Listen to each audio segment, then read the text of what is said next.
instantly, and then there's the Joe. So now the Valentina even it's an even stronger case here for RRQ HOSHI. However, they kind of need some sort of instant burst damage that can come out of the Farsa or the Lunox, especially because you have already revealed your Esmeralda. So RRQ are just gonna pick up a hero that will answer one of the many problems here. Like, okay, they pick up the Lunox, it's against the Esmeralda. If they pick up the Valentina, it's against Yuzhong as well as the Hayabusa. If they pick up the Farsa, it's a combo with the Grok. It's like they just chose what to them makes a lot of sense, which in this case is to manage this Esmeralda, because eventually, yeah, they will have problems facing up against this Esmeralda. Yeah, I figured that Lunox would come through, so helps deal with this. And look at it, like I said, when you break it down, they could get shut down very quickly with this. And again, it's broken walls, so we'll see how Team Falcons decides to approach the early game here, knowing that, yeah, for the most part, they might have to play around that Trolls level 4 once it's up. And RRQ HOSHI, on the other hand, can do a similar thing with the Grok, but necessarily they scale up well. Yeah. Okay, that answer here for what we're seeing from our Team Falcons is to have an active Cho user, not from Troll. You can see that they fast clear the mid lane, they immediately go to the top lane. And then punish Suchujin. I don't know why he is there as the Yisen Shin without the help of his Grok. Yeah, it's really interesting. That's what I was wondering, you know? You don't want to give these early kills over to Boyet. The Hayabusa is, you know, you give it that first blood, he builds in, he's got the Warcry emblem. You're not going to be able to win that fight, especially alone without your roam there. So good pickup for Team Falcons. That's exactly what they needed to scale into this early game already, and we'll see that actually play out even up top side. Not sure if he's going to pull the trigger on that shadow kill, but as you can see, the shadows are a little bit less of a range. That was the change. That was a quote-unquote nerf for Hayabusa on this patch yesterday, so his shadows now don't go as far that they did before. Oh, that's interesting for RRQ HOSHI, because and I'm only saying that because Sutsujin as well as Edok, they have been playing phenomenally for the past 2 games that we've seen them, particularly Edok, right? But Sutsujin quietly out there is ever so dependable. There's a misstep coming out from him, but fortunately for RRQ HOSHI, it's not as costly. Unless Boyet gets to level 5 first, which I think that he's poising to go for that. He will try to go for the orange buff. When that happens, he's going to get level 5, whereas Sutsujin is going to be stuck with level 4. Eventually, what that would mean is that Team Falcons can easily take this this turtle number 1. We'll see if they're able to secure it. Fight here in the mid lane, though. Jump in from Sano. Edok not level 4 just yet. Neither is Troll. So both roamers waiting for those crucial ultimates. But under the turret, Sanji takes out Dyren with 1 HP left. A 1v1 there in the XP lane. Now the fight for the turtle with the advantage. There's the tech charge, able to find 2. A Mount Shocker to be used as well, but Boyet will get the turtle, and Team Falcons decides to back off, getting everything in that exchange. A massive early game for Team Falcons. It's a 2-0. They elevate the farm for Boyet. He is flash farming like crazy now. Level advantage over Sutsujin and will increase for sure. Has the ultimate, can pop it. Smartly will not. They will just try and get more control of this river. And then you have Sanji, the first pick Yuzhong that gets the first blood onto Dyren. Team Falcons are winning in almost any lane in this game. And although this is just a 900 gold lead, you will feel its effects come the second turtle. Good kick away the dragon. Edok gone, feeling a taste of his own medicine on this Cho in the hands of Troll. Again, it's a signature pick for Troll as well. He's loved this Cho ever since, and now Toy going to be in trouble. Pop of the Vengeance, Mount Shocker used, but Toy left to his own. Susujin was cut off, but Toy will survive with the Vengeance, plus a little bit of help from that Brave Smite emblem there to keep him up. Plus, this is a CC, right? Usually you're able to go ahead, play pretty well, even with your back against the wall. So RRQ HOSHI keeping things together around a 1K deficit in terms of gold. They're probably going to be in a better position, though, when it comes to this next turtle. Again, Troll's very proactive here, giving the information. Edok doing the exact same thing here to provide for the team. But they're all setting up. It's about 20 seconds, though, still for this turtle to come up. So unless they get a pick off, it's going to come down to that turtle fight. Yeah. Very important, and Troll being very active in this game. We're talking about how important it is for the roamers to be aggressive in the meta that we have right now, because you're more rewarded, and it seems like the Troll is just enjoying the perks of being a Troll right now. Instead of an assist, he gets a kill though, but of course Team Falcons are more than happy for that one. Edok actually missing the CC beauty of the Grok, man. Great kick. Tech charge going to be used. He actually tries to flicker away, but still goes down. Boy, it's going to be able to get the turtle again. So the fight's going to break out. Troll surviving. Not even using the flicker. So Sanji and Edok, that's the trade, but turtle secured for Team Falcons. That was a big kill though onto Sanji. RRQ HOSHI was able to get the kill onto the XP laner. Talking about the shadow kill, Boyette will go ahead and grab him a kill against Rins.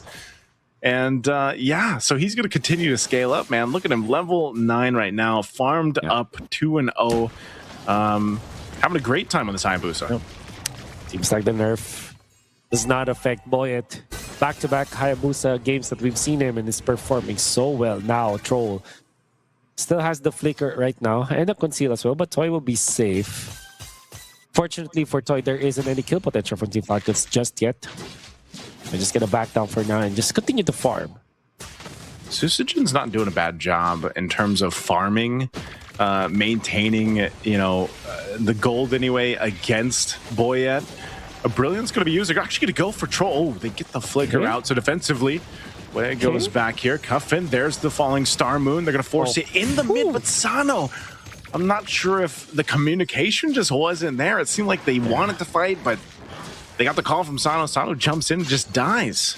Yeah, sacrifices himself to the enemy. And this is the Esmeralda that had a great start to the game. Actually, it's 400 gold above the CC, but only the Enchanted Talisman, no Oracle yet for the Esmeralda. You know that you're going to melt, because even when you're a tank, when you're classified as a tank, if you don't have the tanky items, you're going to melt against 5 members of RRQ HOSHI. Despite RRQ HOSHI having this rock, this Lapu-Lapu that you can steal the shields from, because of the lack of items, I mean, of course, you have Enchanted Talisman, but that's not really enough for you. And yeah, definitely a miscommunication and a bad call coming out from Team Falcons. They still are leading by 2,000, but they cannot let go of this kind of lead, because RRQ HOSHI, they are known to come back. They know how to come back, so you gotta be careful if you're Team Falcons. Yeah, very calculated in the way they're going to do it. But this should be another turtle just going in the hands of Team Falcons. The play here for RRQ HOSHI might just be to wait for that first lore to come up and play into that. They know that the power spike, the advantage right now is for Team Falcons. And if they can continue to, find a kill here or there, that's great for RRQ HOSHI. If they don't, then it's more so of just making sure they don't actually get picked off by Troll. For the most part here, they've got to be in the best fighting position when that lore does come up. Now you're facing that 2.5k gold deficit if you're RRQ HOSHI, which is nothing too crazy. Yeah. Especially if you have enough time to just go ahead and farm up what you need to. Again, this lineup that they have, late game can be devastating. The potential is there, especially with the Lunox, to scale up. Toy in the sense as well, like his job later on is just going to go ahead and to be put pressure on that backside, which is mostly even to cut off Cuffin, like from the team fights. That's something that they can do. But right now, it's more so just being able to build defensively, especially their front line, to withstand that initial burst of damage too, even if it's from Boyette, even if you use that shadow kill. So RRQ HOSHI playing that later portion of the game. They might force a fight here down on this bottom side. Susujin dealing with Sano, but there's enough shields there. Sanji's going to jump forward, and Susujin, unfortunately, just getting cut off from the team to help him out there. Yeah, Troll actually kicks the Grok so that the Grok will not be able to help Susujin. I don't know if that's intended, but it led to a kill for Team Falcons. Even if they threw so much in there, that's a valuable kill in a clash in the mid lane.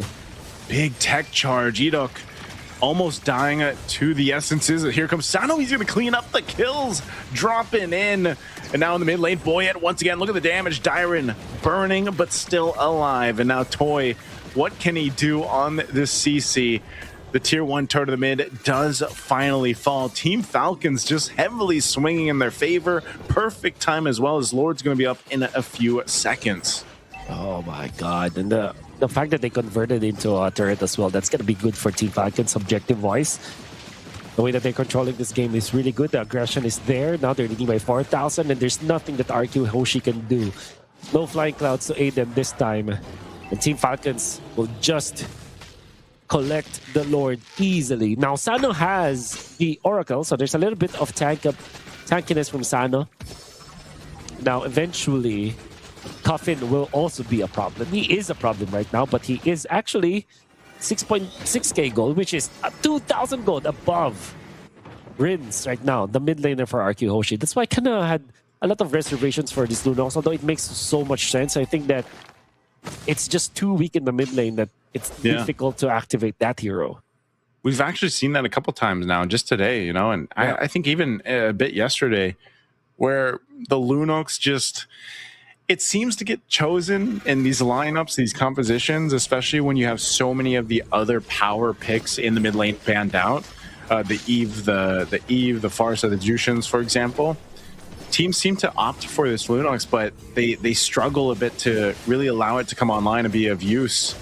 You know, so, but still, you can't deny that that burst potential is there in the late game. There's a tech charge.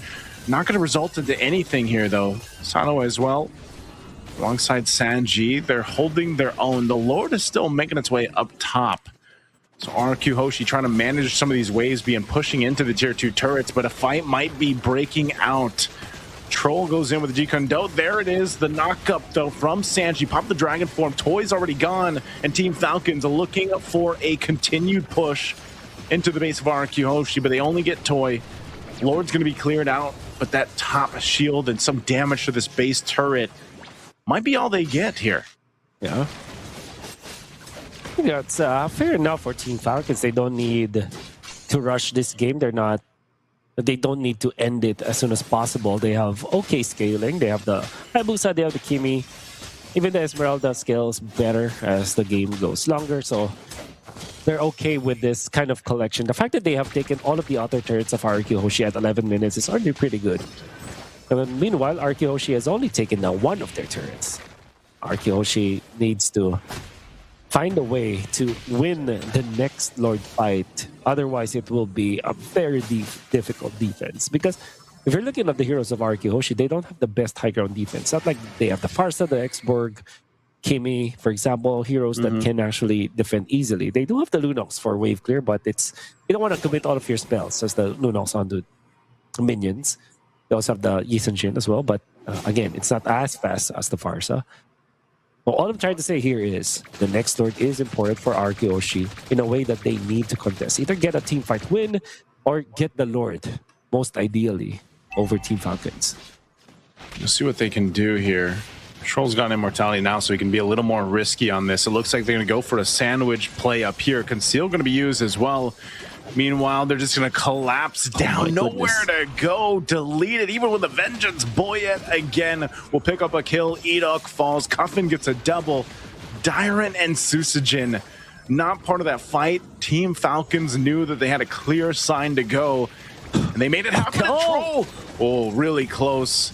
Trying to get that kick off, but now Susujin is going to be the one to fall anyway. It doesn't matter. Now Dyron all left to his own after popping the flicker. Team Falcons with that minion will push into the base. They've got the push up top as well.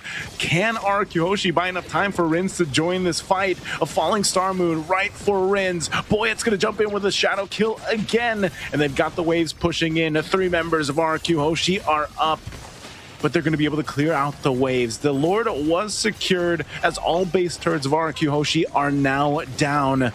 Can Team Falcons end it here with a massive lead at 12,000 gold against RRQ HOSHI in game 1? This 14-3. They'll have to wait for this Lord to push into this base. Susujin is back there, can defend now. Dyron will be up too, but the Lord for Team Falcons is going to be massive. There's a black dragon form here to cause the distraction. The rampart was there to delay the Lord push into the base, but it's going to be locked on at target. They do what they can to clear this out. Troll goes for the kick. The base taking some damage with the Lord there. Team Falcons deciding to go for the kills, but they'll finally lock onto the base to take game 1 against RRQ HOSHI.